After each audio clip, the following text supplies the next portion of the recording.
Hello friends, तो कैसे हैं आप सब। तो इससे पहले मैंने ई दृष्टि का जो करंट अफेयर्स की मैगजीन आई थी उसमें मैंने नेशनल अफेयर्स में आपकी स्कीम हो गए, जो इंपॉर्टेंट टर्म्स हो गए, वो करा दिया था। आज के वीडियो में बात करने वाले नेशनल इवेंट्स और प्रोग्राम के बारे में, जिसमें हमारा जो पहला इवेंट हो जाएगा वो हो जाएगा आपका G20 समिट 2023। तो G20 की जो समिट हुई थी 2023 में, तो वो कहाँ पे हुई थी? वो आपकी हुई थी न्यू दिल्ली इंडिया में। और न्यू दिल्ली इंडिया का जो वेन्यू था वो क्या था? तो वो आपका था भारत मंडपम न्यू दिल्ली। तो आप देख रहे होंगे कि रिसेंटली जितनी भी जो समिट हो रही, चाहे वो इंटरनेशनल हो या नेशनल हो, तो मोस्टली आपकी कहाँ पर हो रही है? भारत मंडपम में। तो ये कहाँ है और ये क्यों बना है और क्यों सारी समिट यहीं पे हो रही है, तो हम लोग लास्ट वीडियो में इसके बारे में बात करेंगे। तो आप लोग लास्ट तक वीडियो में बने रहिएगा, क्योंकि आज का जो लेक्चर है वो बहुत ही ज़्यादा इंपॉर्टेंट होने वाला है। क्योंकि अगर आप देखें तो डायरेक्ट जो क्वेश्चन है वो इनसे बनते हैं। तो यहाँ से आपके 3 से 4 नंबर तो पक्के हैं। तो जो G20 की समिट हुई थी 2023 में, वो उसका एडिशन जो है वो 18 था। तो इस टाइम की जो प्रेसिडेंट कंट्री थी वो थी हमारी प्यारी कंट्री इंडिया। तो फिर से आप देख लीजिए कि G20 की जो समिट 2023 में हुई थी, तो उसका ये 18वां एडिशन था। और साथ ही साथ इस टाइम की जो प्रेसिडेंट कंट्री थी वो इंडिया थी। कहाँ पर हुई? न्यू दिल्ली इंडिया में। और न्यू दिल्ली इंडिया में कहाँ पर हुई? भारत मंडपम में। और कब से कब तक हुई? 9 से 10 सितंबर 2023। इसकी जो थीम है वो क्या है? वो है वसुदेवा कुटुंबकम, यानी one earth one family one future. और किसकी प्रेसिडेंसी थी? तो वो थी इंडिया की। तो इसमें अगर देखा जाए तो G20 में टोटल 19 कंट्रीज़ हैं और एक यूरोपियन यूनियन है। तो इसकी कुछ ट्रिक है कि हम कैसे याद रखें कि कौन सी कंट्री G20 में है और कौन सी नहीं है। तो इसकी जो आपकी ट्रिक हो जाएगी वो हो जाएगी गुरु जी सीता अब FCI में जॉब करती है। जिसमें आपका जो ये है जॉब करती है, तो इससे कोई लेना देना नहीं है। इसी से आप देखेंगे कि मैं आपको सारी कंट्रीज इसमें बताती जाऊंगी। तो जी से आपका हो जाता है जर्मनी, यू से हो जाता है USA, आर से हो जाता है आपका रशिया और यू से हो जाता है आपका UK। उसी के साथ जे से हो जाता है जापान, आई से हो जाता है इंडिया। तो गुरु जी में आपकी इतनी कंट्रीज आ रही हैं। साथ ही साथ आपका एस से हो जाएगा साउथ अफ्रीका और सऊदी अरेबिया, आई से हो जाएगा इटली, टी से हो जाएगा तुर्की और ए से हो जाएगा आपका ऑस्ट्रेलिया। फिर दूसरे ए से हो जाएगा आपका अर्जेंटीना, बी से हो जाएगा आपका ब्राज़ील, एफ से हो जाएगा फ्रांस, सी से हो जाएगा चाइना और कनाडा और आई से हो जाएगा आपका इंडोनेशिया, एम से हो जाएगा आपका मैक्सिको। तो ये आपकी टोटल 19 कंट्रीज़ हो गई। और लास्ट में जो ये आपका मे का ई है, तो इससे आपका हो जाएगा यूरोपियन यूनियन। तो अब अगर कहीं से भी आपको देखते हैं कि डायरेक्ट जो क्वेश्चन आता है कि G20 में कौन सी कंट्री नहीं है, तो आप इससे आसानी से पता लगा सकते हैं कि इसमें कौन सी कंट्रीज नहीं होगी। लेकिन अभी क्या हुआ कि अभी रिसेंटली अफ्रीकन यूनियन का एडिशन हो गया है। तो अब जो G20 कंट्रीज़ है वो G21 हो चुकी है। तो इसके बारे में देख लेते हैं। तो इसमें G20 जो शेरपा है, या जिसको हम शेरपा ट्रैक भी बोलते हैं, तो ये पर्सनल इमेजरीज है लीडर्स की, जो कि फोकस करती है जो सोशियो इकोनॉमिक इश्यूज होती है। लाइक आपका एग्रीकल्चर में हो गया anti corruption, climate, digital economy, education, employment, energy, environment, health, tourism, trade and investment. इसमें जो भी सोशियो इकोनॉमिक इश्यूज है उस पर ये फोकस करता है। साथ ही साथ ये मैनेज करता है जो ईयर राउंड निगोशिएशंस होता है, और शेप देता है जो सबमिट का जो एजेंडा है कि किस पर्पज से वो हो रही है, उसमें ये काम करता है। तो इस टाइम पे जो अमिताभ कांत हैं वो इंडिया के शेरपा हैं 2023 समिट में। और उसी के साथ ही साथ इससे रिलेटेड एक और टर्म आता है, वो आता है ट्रॉयका। ट्रॉयका क्या होता है? तो अगर बात करें तो G20 का अपना खुद का कोई चार्टर या सेक्रेटरीट नहीं है। इसकी जो प्रेसिडेंसी है वो सपोर्ट की जाती है ट्रॉयका। ट्रॉयका होता क्या है? तो ट्रॉयका होता है कि अभी तक जो सबसे कि पहले प्रेसिडेंसी किसके पास थी, करेंटली वो प्रेसिडेंसी किसके पास है, और जो आने वाली प्रेसिडेंसी है G20 की वो किसके पास होने वाली है। तो ये जो ट्राइका है उसमें वो कंट्रीज़ आती हैं कि इससे पहले प्रेसिडेंसी किसके पास थी, उसके बाद अभी करंट में किसके पास है, और आने वाली जो प्रेसिडेंसी यानी फ्यूचर वाली तो वो किसके हाथ में है। तो अगर करंट हम देखें तो इन लोग क्या करते हैं, इन लोग तो ये जो G20 प्रेसिडेंसी ये समिट को होस्ट करती है और जो भी एजेंडा होता है कैलेंडर ईयर के लिए उसको डायरेक्ट भी करती है। तो करंट जो ट्राइका है उसमें आपका इंडोनेशिया हो जाएगा, क्योंकि G20 की जो 2022 की जो प्रेसिडेंसी थी वो इंडोनेशिया के पास थी।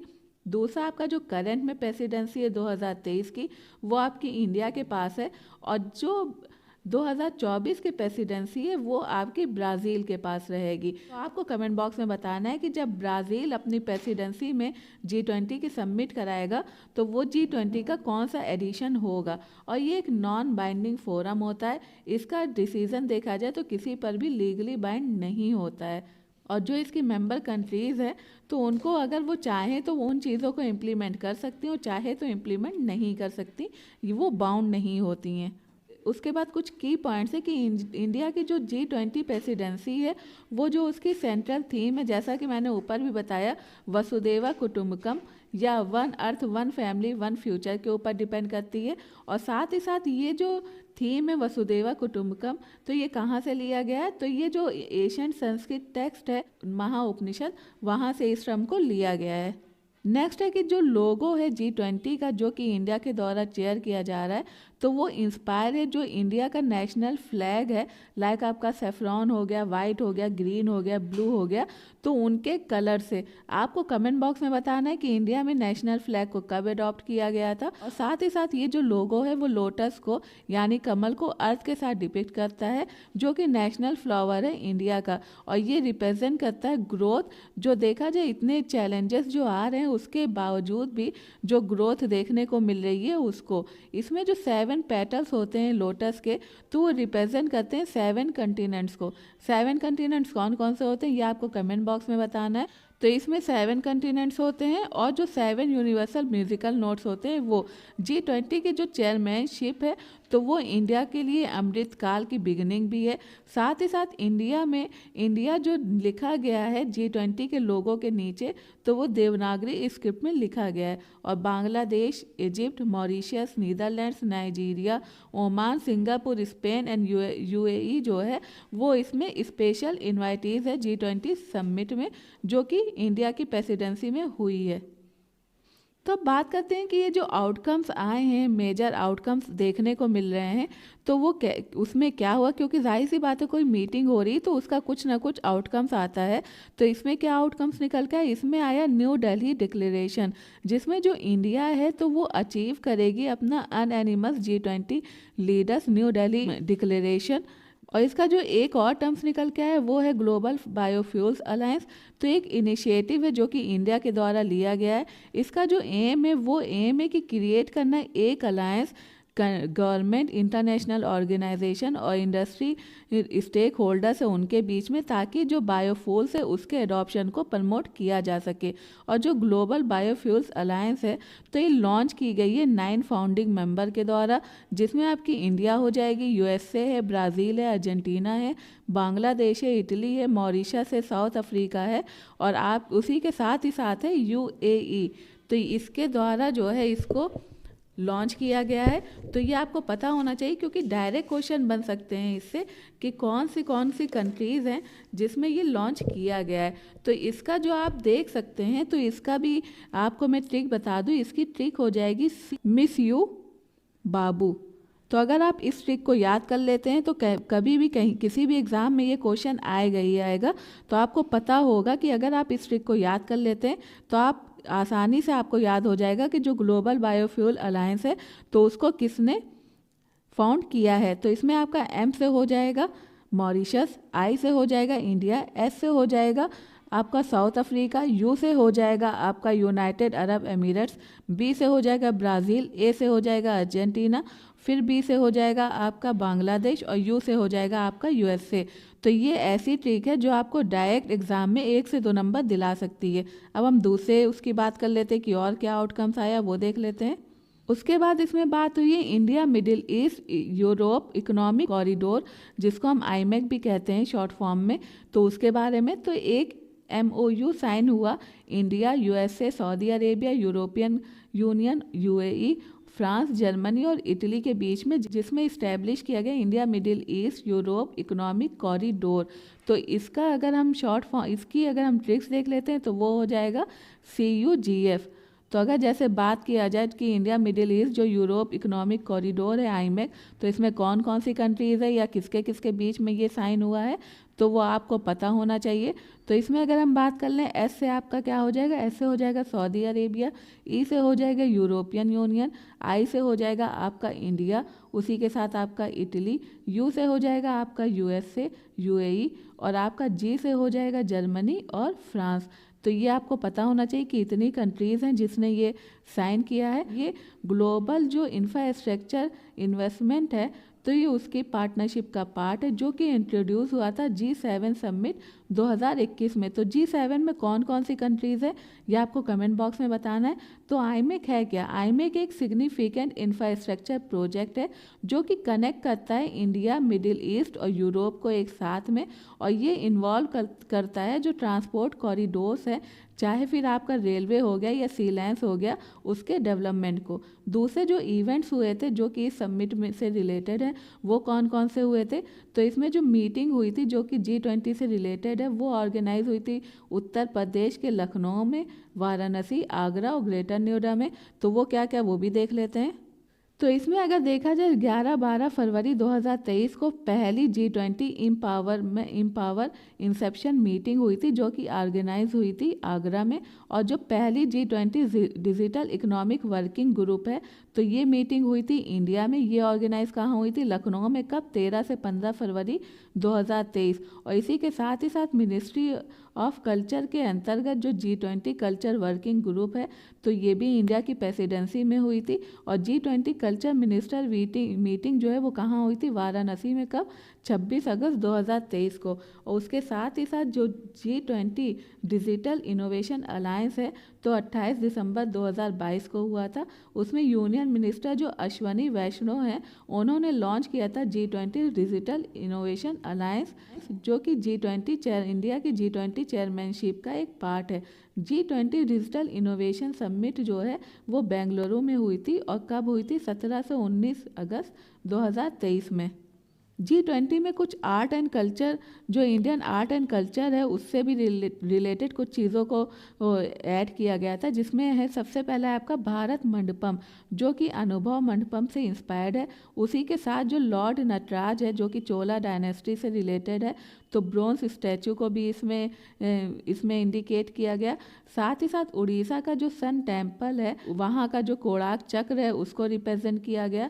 और जो नालंदा यूनिवर्सिटी की जो इमेज है उसको यूज़ किया गया एज अ आइकॉनिक बैकड्रॉप। और जो तंजावुर पेंटिंग्स और ढोकरा आर्ट है वो, और लॉर्ड बुद्धा का जो ब्रास स्टैचू है जो कि बौद्धि ट्री के नीचे बैठा हुआ है, तो उसको भी इसमें रिप्रेजेंट किया गया।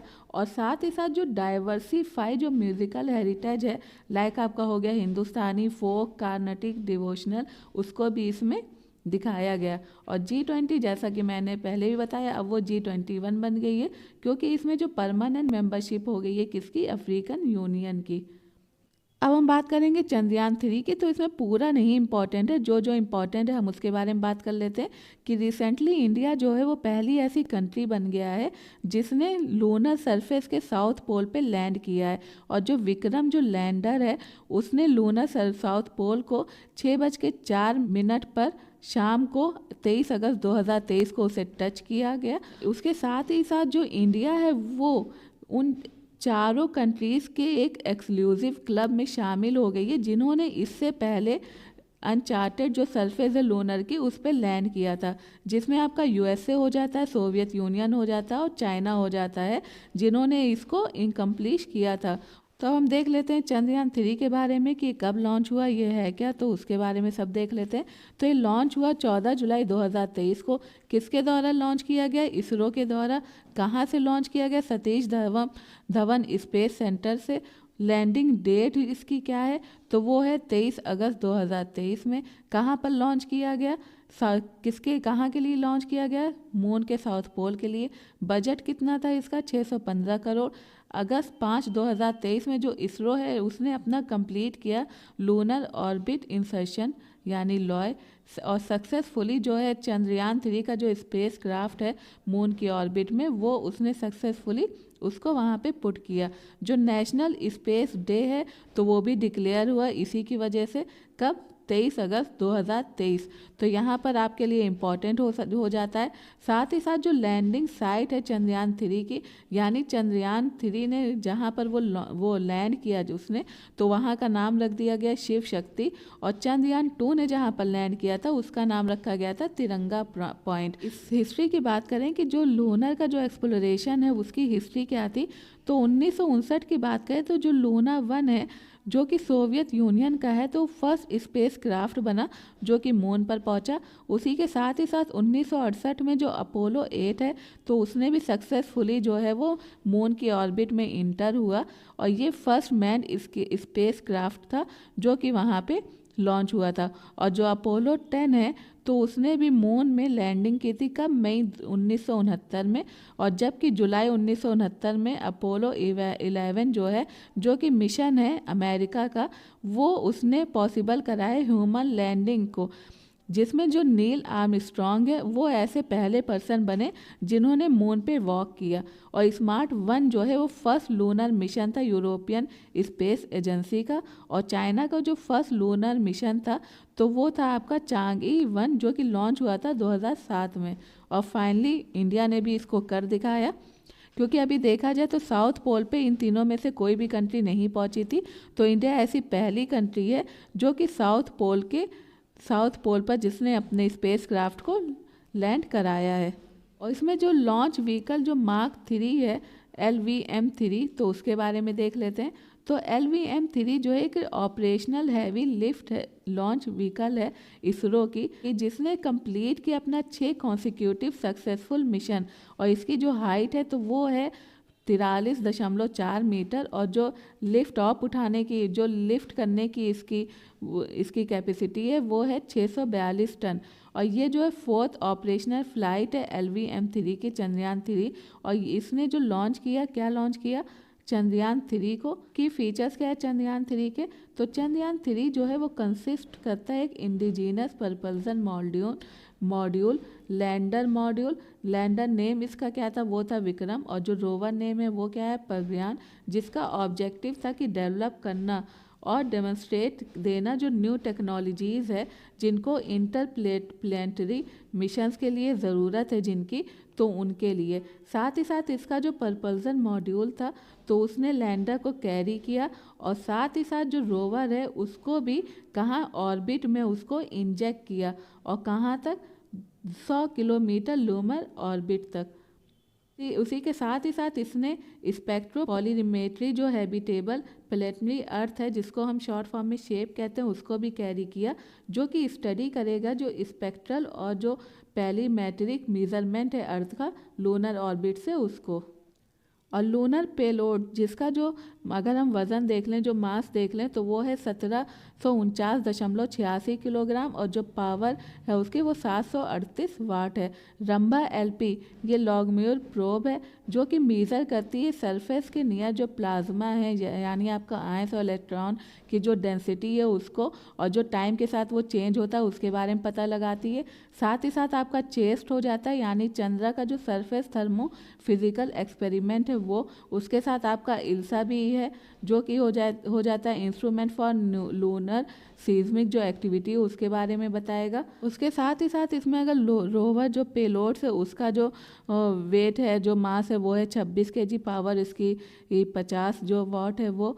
उसके साथ ही साथ आपका APX है जो अल्फा पार्टिकल एक्सरे स्पेक्ट्रोमीटर है, उसके बारे में लिफ्ट है, आपका चेंजेस है, इम्प्रूवमेंट है। तो आप इसको देख सकते हैं, ये इतना ज़्यादा जो है, जो भी इसमें इम्पॉर्टेंट था जिससे डायरेक्ट क्वेश्चन आपके बन सकते थे वो मैंने आपको बता दिया। लेकिन हाँ, यहाँ पे आप ऑब्जेक्टिव देख सकते हैं कि चंद्रयान 3 का ऑब्जेक्टिव क्या था। तो उसका ऑब्जेक्टिव था कि लूनर सरफेस पर सेफ और सॉफ्ट लैंडिंग कराना, साथ ही साथ जो रोवर है मून पर उसको रोविंग करना, और इन सेटू जो साइंटिफिक एक्सपेरिमेंट है उसको कंडक्ट करना।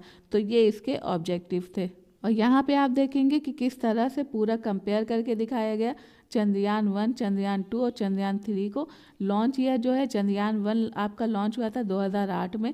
इसने स्टडी किया था लूनर सरफेस को, और इसमें जो कंपोनेंट्स थे वो थे आपके ऑर्बिटर, मून इम्पैक्ट प्रोब। उसी के साथ ही साथ जो उसने फाइंड किया था वो था, इसने जो लूनर पर जो वाटर की प्रेजेंस है उसको कंफर्म किया था, जो लूनर केव्स है उसको कंफर्म किया था, जो टेक्टोनिक एक्टिविटीज़ हुई थी, फॉल्ट्स हो रहे थे, फ्रैक्चर्स हो रहे थे, उसको इसके द्वारा कंफर्म किया गया था। कम्युनिकेशन की बात किया जाए तो इसमें कम्युनिकेशन इशू हुई थी 312 दिन के बाद ऑपरेशन के। और लॉन्च व्हीकल जो है वो कौन सी थी इसमें, वो थी PSLV। लैंडिंग साइट इसकी कुछ नहीं थी। उसके बाद चंद्रयान 2 है वो 2019 में लॉन्च हुआ था, और इसने स्टडी किया था लूनर सरफेस को, और जो लैंड रोवर था लूनर साउथ पोल पे उसको। और यहाँ पे जो कंपोनेंट्स थे वो थे ऑर्बिटर और लैंडर, जो विक्रम और रोवर प्रोग्राम। और इसने जो एविडेंस, जो वाटर मॉलिक्यूल्स हैं जो कि चंद्रयान 1 के थ्रू शोन किए गए थे, उसके लिए इसने एविडेंस इकट्ठा किया था। और कम्युनिकेशन की बात करें तो इसमें जो लैंडर है वो उसका जो लैंडिंग थी वो क्रैश हो गई थी, और जो रोवर था वो ऑपरेट होने में अनेबल हो गया था, जो कि देखा जाए तो फेल हो गया था उस टाइम पे। और जो इसकी लॉन्च व्हीकल है वो है GSLV Mk3 उसके। और ये लैंडिंग साइट इसकी क्या थी, वो थी लूनर साउथ पोल, लेकिन वो सॉफ्ट लैंडिंग उसकी नहीं हो पाई थी, जो कि हुई चंद्रयान 3 में। तो चंद्रयान 3 जो लॉन्च हुआ था वो 2023 में लॉन्च हुआ था। इसमें मतलब ऑब्जेक्टिव क्या था, वो था डेमोन्स्ट्रेट लैंडिंग करना, लूनर पोलर जो एक्सप्लोरेशन मिशन है उसकी कैपेबिलिटीज़ को चेक करने के लिए। साथ ही साथ जो कंपोनेंट्स था वो था परपल्जन मॉड्यूल, लैंडर और रोवर। और इसमें फाइंडिंग का भी वो ऑपरेशन में है तो वो चल ही रहा है, कम्युनिकेशन का भी ऑपरेशन में फेल नहीं हो, चल ही रहा है। लॉन्च व्हीकल जो है वो है आपकी LV-M3, और इसने लैंडिंग साइट इसकी क्या थी, वो थी लूनर साउथ पोल। नेक्स्ट है हमारा कि सेंट्रल ट्राइबल जो यूनिवर्सिटी है वो कहाँ पर ओपन की गई, वो ओपन की गई तेलंगाना में। तो 13 दिसंबर 2023 को पार्लियामेंट ने सेंट्रल यूनिवर्सिटी अमेंडमेंट बिल 2023 पास कर दिया, जिससे कि एक इस्टेब्लिश होगी सेंट्रल ट्राइबल यूनिवर्सिटी कहाँ, तेलंगाना में। ये बिल पास किया गया राज्यसभा के द्वारा, जिसमें किसके थ्रू, एक वॉइस वोट के थ्रू, जब ये लोकसभा में पास हो गया उसके बाद। और ये ऐसा एक्सपेक्टेड किया जा रहा है कि ये जो यूनिवर्सिटी है तो वो मुलुगु में सेटअप होगी। और ये जो नाम दिया गया, ये जो ट्राइबल गॉडेस है समक्का और सरक्का, उसके बाद इसको ये नाम दिया गया। देख लेते हैं दूसरी न्यूज़। तो गरबा डांस जो है वो रिकॉग्नाइज हुआ इंटेंजिबल कल्चरल हेरिटेज के रूप में। रिसेंटली देखा जाए तो दिसंबर 2023 में United Nation education scientific and cultural organisation जो यूनेस्को है, उसने गुजरात का जो आइकॉनिक गरबा डांस है तो उसको रिप्रेजेंटेटिव जो लिस्ट है intangible cultural heritage of humanity उसमें शामिल किया है। और ये डिसाइड कब हुआ, ये जो 18 सेशन था इंटर गवर्नमेंटल कमेटी का, जो कि कसाने बोस्वाना में हुआ था, वहाँ पे इसको डिसाइड किया गया। गरबा एक तरह का फॉर्म है गुजराती फोक डांस का, जो कि परफॉर्म किया जाता है जो हिंदू फेस्टिवल होता है नवरात्रि उसके 9वें दिन, और ये सेलिब्रेट करता है अच्छाई की बुराई पर जीत को। गरबा है तो ये संस्कृत जो वर्ड है वॉम उससे आता है, जिसका मतलब होता है लाइफ और क्रिएशन। उसी के साथ ही साथ जो इंडिया मोबाइल कांग्रेस है, जिसको हम शॉर्ट फॉर्म में IMC कहते हैं, तो प्राइम मिनिस्टर नरेंद्र मोदी जी ने इनॉग्रेट किया इंडिया मोबाइल कांग्रेस का जो 7th एडिशन है उसको। कहाँ पर, भारत मंडपम, ये देखिए फिर यहाँ यहीं पे हो रहा है न्यू दिल्ली में। कब, 27 अक्टूबर 2023 को। तो इंडिया मोबाइल कांग्रेस जो है ये लार्जेस्ट टेलीकॉम मीडिया और टेक्नोलॉजी फोरम है एशिया की, जो कि 27 से 29 अक्टूबर को हेल्ड की गई है एक थीम के साथ। और वो थीम क्या है, ग्लोबल डिजिटल इनोवेशन। और इस प्रोग्राम के द्वारा PM मोदी ने अवार्ड किया है 100 5G यूज़ केस लैब्स को, किसको, एजुकेशनल इंस्टीट्यूशन को पूरी कंट्री में। उसी के साथ ही साथ इसमें इन्फॉर्म किया गया है कि जियो भी अपना इंस्टॉल कर रहा है 10 लाख 5G सेल्स। कहाँ पे, जो इंडिया के 22 सर्किट्स है वहाँ पे, जो कि एक 85% कंट्रीब्यूशन करेगा 5G डिस्ट्रीब्यूशन में इंडिया के। और इंडिया के अगर रैंक देखा जाए तो वो टॉप 3 आ रही 5G एनेबल नेशंस में।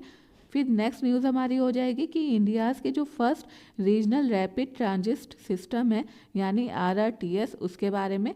तो रिसेंटली जो तो रिसेंटली जो प्राइम मिनिस्टर है नरेंद्र मोदी जी, उन्होंने इनॉग्रेट किया है जो प्रायोरिटी सेक्शन है दिल्ली गाज़ियाबाद मेरठ RRTS कॉरिडोर को 17 किलोमीटर, कहाँ पर साहिबाबाद रैपिड एक्स स्टेशन में गाज़ियाबाद में, कब 20 अक्टूबर 2023। तो यहाँ पे जो फाउंडेशन स्टोन जो रखा गया वो 8 मार्च 2019 को रखा गया था। किसके द्वारा? PM मोदी जी के द्वारा। इसमें स्पेशल क्या, ये इंडिया की फर्स्ट रैपिड रेल सिस्टम है।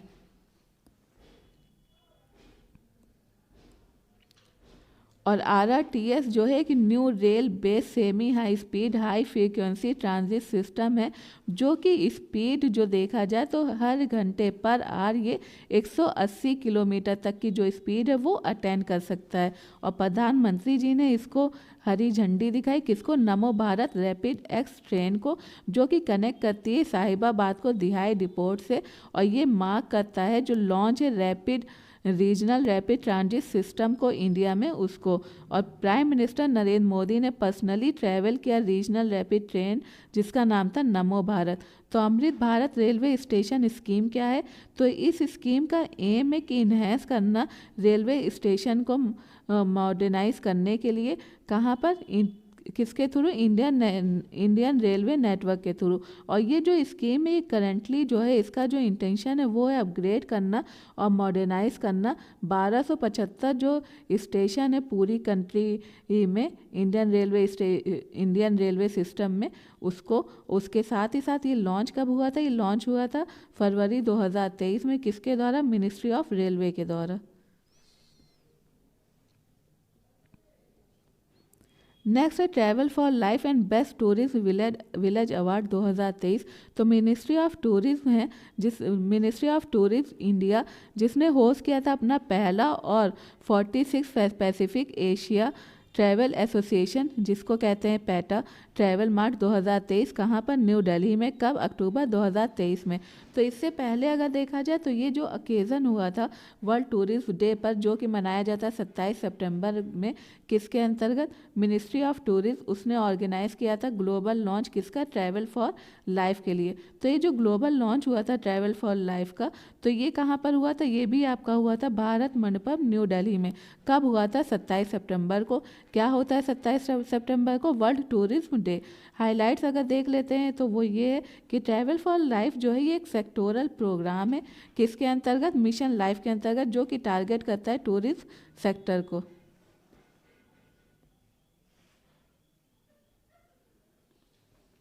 और ये लॉन्च किया गया था मिनिस्ट्री ऑफ टूरिज्म के द्वारा, लेकिन इसमें उसके कुछ पार्टनरशिप भी थे। वो कौन कौन से थे? Ministry of environment forest and climate change ministry, United Nation world tourism organisation और यूनाइटेड नेशन इन्वायरमेंट प्रोग्राम। और इसका जो इनिशिएटिव है तो ये जो प्रो प्लैनेट पीपल है उसको उसको सिम्बलाइज करता है।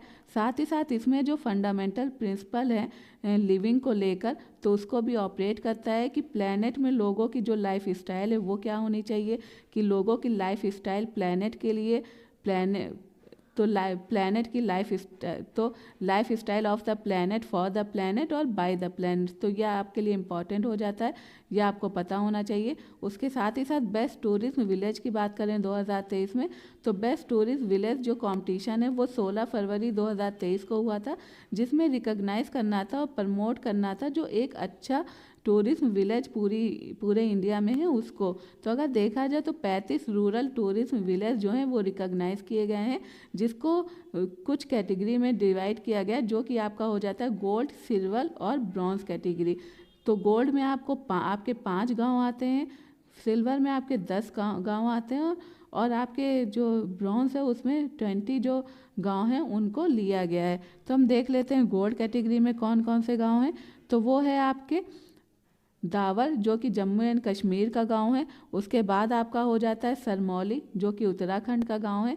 फिर है आपका रईक जो कि मिज़ोरम का है। उसके बाद आपका हो जाता है कंथलौर जो कि केरल में, और फिर आपका हो जाता है माडला कहाँ पे है आपका? मध्य प्रदेश में।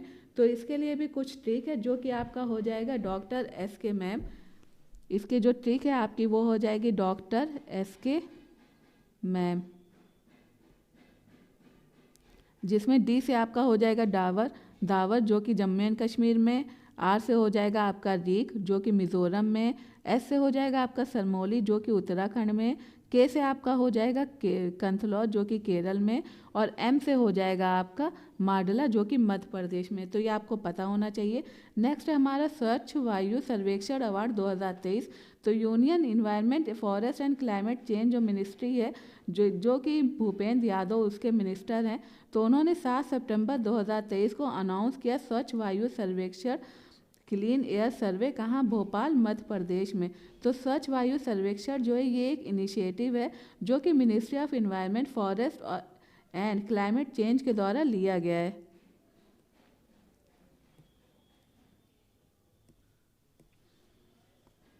तो ये जो सर्वेक्षण है तो ये सिटी को रैंक कराता है किसके बेसिस पे, कि जो भी एक्टिविटीज़ है जो कि सिटी एक्शन प्लान के अंतर्गत एक्टिविटीज़ को इम्प्लीमेंट करने की बात की गई थी एयर क्वालिटी में, जो भी सिटी एक्शन प्लान और एयर क्वालिटी के अंतर्गत जो भी एक्टिविटी को इम्प्लीमेंट की बात की गई थी, तो किस किस सिटी ने उसको इम्प्लीमेंट किया, उसके अंतर्गत जो सिटी आ रही है उसके आधार पर ये सिटी को रैंक कराता है। तो अगर हम बात करें तो इसमें कैटेगरी 1 हो जाती है जिसमें जिस सिटी की पॉपुलेशन 10 लाख होगी और उसमें जो टोटल नंबर ऑफ सिटीज़ वो 47 होगी, वो कैटेगरी 1 में आएगी। दूसरी कैटेगरी में आपकी पॉपुलेशन वहाँ की 3 से 10 लाख होनी चाहिए और सिटीज़ जो है वो 44 होनी चाहिए। और तीसरी जो कैटेगरी वो होती है पॉपुलेशन जिसमें जो 3 लाख पॉपुलेशन होनी चाहिए और जो सिटीज़ है वो 40 होनी चाहिए। तो अगर रिज़ल्ट देखा जाए तो इस साल का जो रिज़ल्ट है तो प्रेजेंट होता है किसके साथ, national clean air city award के साथ, जो कि पार्ट है स्वच्छ वायु सर्वेक्षण अवार्ड का 2023 का। तो इसके दौरान क्या हुआ, इसके दौरान जो है नेशनल लेवल जो वर्कशॉप है वो सेलिब्रेट हुआ। क्या नाम था उसका, international day of clear air for blue sky. तो स्वच्छ सर्वेक्षण वायु सर्वेक्षण जो 2023 है तो कैटेगरी 1 है जिसकी पॉपुलेशन 10 लाख है, तो उसमें रैंक 1 पे है आपका इंदौर जो कि मध्य प्रदेश में, आगरा जो कि उत्तर प्रदेश में, और थाने जो कि महाराष्ट्र में। कैटेगरी 2 जिसमें 3 से 10 लाख पॉपुलेशन होनी चाहिए, इसमें आपका अमरावती महाराष्ट्र फर्स्ट पे, मुरादाबाद उत्तर प्रदेश सेकंड पे, और गुंटूर जो है आंध्र प्रदेश वो आपका थर्ड पे। साथ ही साथ कैटेगरी 3 जहाँ पे आपकी जो वो 3 लाख होनी चाहिए उससे कम, तो यहाँ पे आपका हो जाएगा फर्स्ट पे परवाणु हिमाचल प्रदेश में, काला अम्ब हिमाचल प्रदेश में, और अंगुल जो है उड़ीसा में। तो ये आपको पता होना चाहिए। हालांकि हो सकता है इससे इतना ना पूछें, लेकिन कहीं कभी ना कभी इसमें उत्तर प्रदेश काफ़ी है कि आपका जो कैटेगरी 1 में है उसमें भी उत्तर प्रदेश आ रहा है, कैटेगरी 2 में भी आ रहा है, तो ये आपके लिए इम्पॉर्टेंट हो जाता है। फिर है आपका first national clean air city awards. तो first national clean air city award जो है वो स्वच्छ वायु सर्वेक्षण 2022 का जो पार्ट है वो प्रेजेंट किया गया था। कब, जो नेशनल लेवल वर्कशॉप टाइटल है सुमंगलम पंचभूत कॉन्फ्रेंस सीरीज ऑन वायु द वाइटल लाइफ फोर्स, ये कहाँ पे हुआ था, भुवनेश्वर में जो कि उड़ीसा में है। कब, 2 से 4 दिसंबर 2022 में। इसमें जो सिटीज़ आ रही तो 2022 का है, आप इस पर एक नज़र देख लीजिएगा कि कैटेगरी 1 में आपका लखनऊ में है, लखनऊ है, कैटेगरी 2 में मुरादाबाद है, कैटेगरी 3 में आपका देवस है।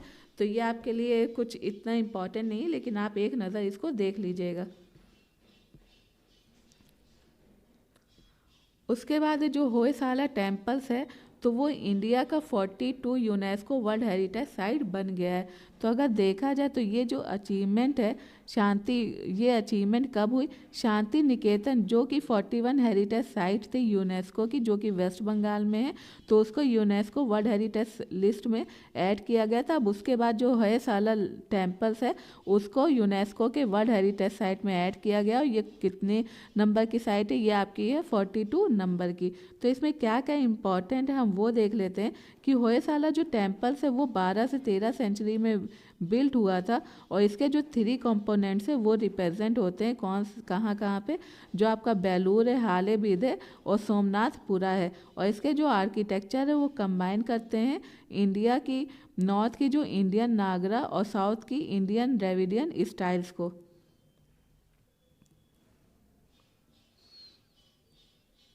और इसमें जो 3 टेम्पल्स जो कि इंक्लूड होते हैं, जिसमें आपका हो जाता है, इसमें 3 टेम्पल्स इंक्लूड होते हैं। वो कौन कौन से? चनेकेश्वर टेम्पल जो कि बेलूर में, ये होयसाला जो किंग है विष्णुवर्धन उनके द्वारा 1116 AD में बनाया गया है। फिर होलेश्वर टेम्पल जो कि हॉलीबीड में, और केशवा टेम्पल जो कि सोमनाथपुर में है। और ये डेडिकेटेड लॉर्ड कृष्णा को उनके 3 फॉर्म्स में, कौन कौन सी? जनार्दन, केशवा और वेणुगोपाला। फिर आपका देख लेते हैं वर्ल्ड हेरिटेज साइट क्या है इंडिया की। World heritage site of India क्या है?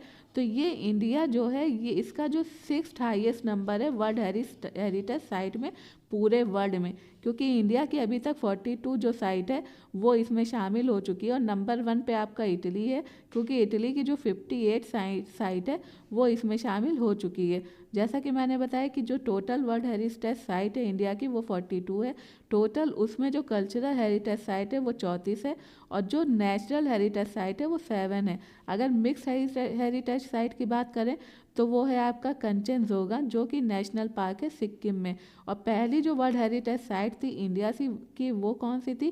ताजमहल, आगरा फोर्ट, अजंता और एलोरा केव्स, जो कि 1983 में इसमें लिस्टेड हुई थी। लेटेस्ट जो एडिशन है वर्ल्ड हेरिटेज साइट का, तो उसमें 42 जो है असेंबल किया है।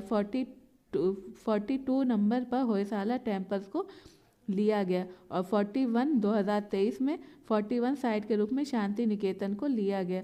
और धौलावीरा जो है गुजरात की, वो एक लौती ऐसी साइट है इंडस वैली सिविलाइजेशन की, जो कि इंडिया की तरफ से वर्ल्ड हेरिटेज लिस्ट में शामिल हुई है। फिर हम बात करते हैं भारत मंडपम, जिसके बारे में मैंने आपको शुरू में बताया था।